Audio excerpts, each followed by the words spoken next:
you stumble upon this car? I met a guy online. That never actually comes out right. This guy finds one, sends me a personal message and says, "Hey Dave, I found your car." Like, wow, great, that's awesome. He says, but it's not for sale. You name it, I tried to get this car. Sending subliminal emails. I was sending hate mail. He's a big Mopar guy. And when James finds another car, he gets it. It finally happened. It was time to strike, and it worked out great. Right after I got it, Gary came out, the original owner, and I brought it to the barn find section over here 3 years ago.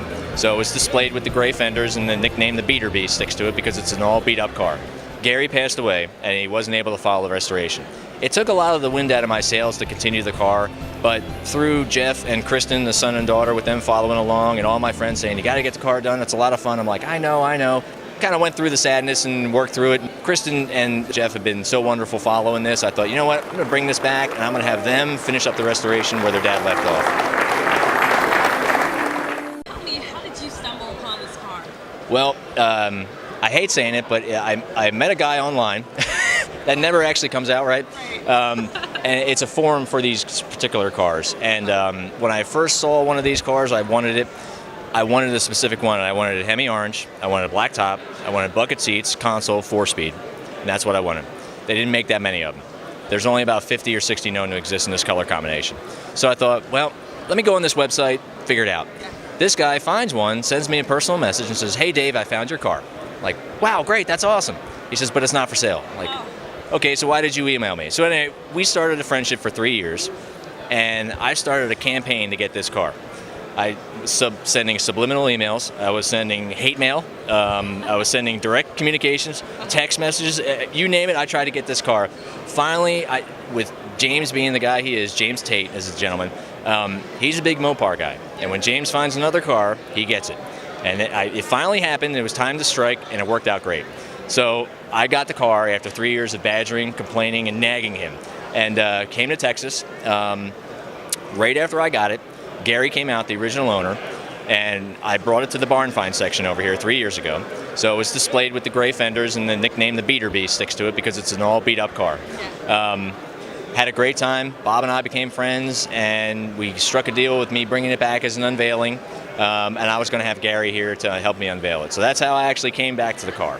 Yeah, and that's how I found it. Yeah. And I mean, I'm sure you deal with a lot of classic sheet metal. Mm-hmm. When you hear a story like Gary's, and it's such a drawn out process, I mean, right. What kind of attachments do you then get with the vehicle? I mean, it's kind of like being brought into a family almost. It really is, and actually, one of the reasons I was delayed, I was supposed to come back last year with this. Gary passed away, and he wasn't able to follow the restoration.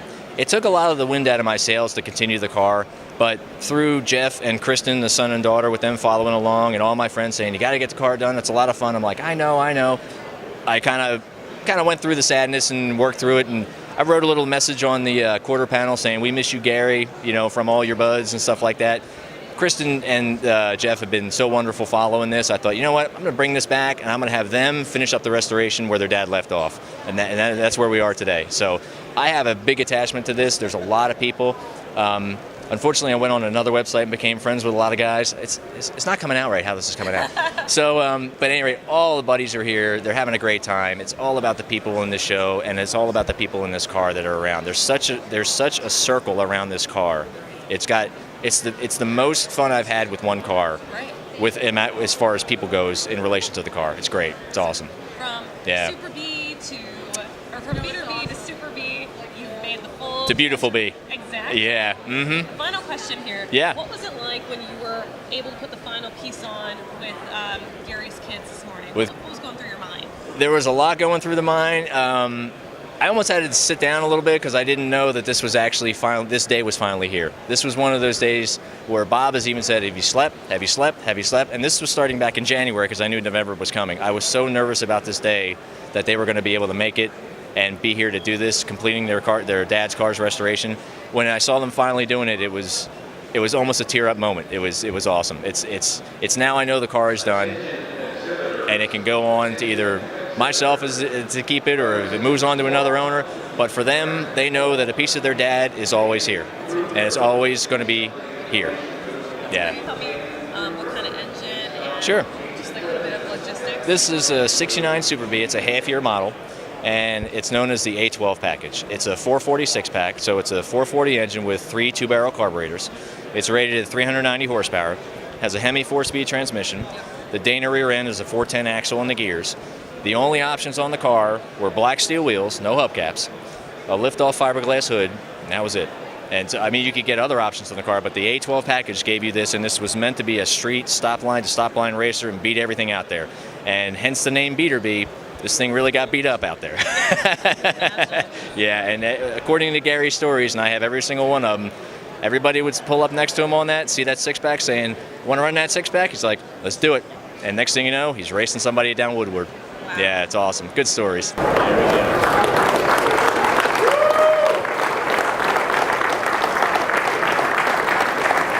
Joy, because there's a couple people on here, around here, that are buddies of mine. They know me from a website, yanko.net, supercar registry. I may get a little long-winded. I don't have a lot to say. Not very, you know. I have a lot of people been following this car, so it's not only a restoration for me, it's a restoration for everybody. They've seen the ups and downs. I did almost 100% of work on this car, paint, mechanics, everything.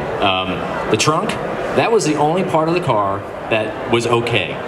This car's got 53,000 original miles on it. It was stored inside after Gary blew up, I think, the 3rd or 5th engine. I'm not really sure anymore. But the door hinges on the Mopars, I think this thing was rotting as it came down the line, and the door hinges were sagging as the first day it came off the transport. But door hinges okay, trunk pan okay. I had to splice in some quarter panels, another set of fenders. It's the original hood. Not a lot of rust. It's amazing, but it was the nickname for the car is the Beater Bee. This was in the barn find section, and a lot of guys know the car because of the gray primered fenders. And I told James Tate, who was the gentleman I bought it from, that after the car was done, I was just going to take it to a wrap guy, have him wrap the fenders in gray primer, and that way the car is fully recognized wherever it goes, because he took the car and got it on the road, and everybody loved it. So I've made a lot of friends through this restoration. It's been a joy. It's my pride and joy, and it was a long process. This one right here is the whole reason for it. She supported me throughout this whole thing, and I can't thank my wife enough for this. It's just awesome. I can't thank these two for being a part of it, following the whole restoration. I'd say the biggest headache in the restoration was the fact that I wanted to get it done quicker, and I just couldn't to get Gary to be here. But he's here. He's right here. Yeah.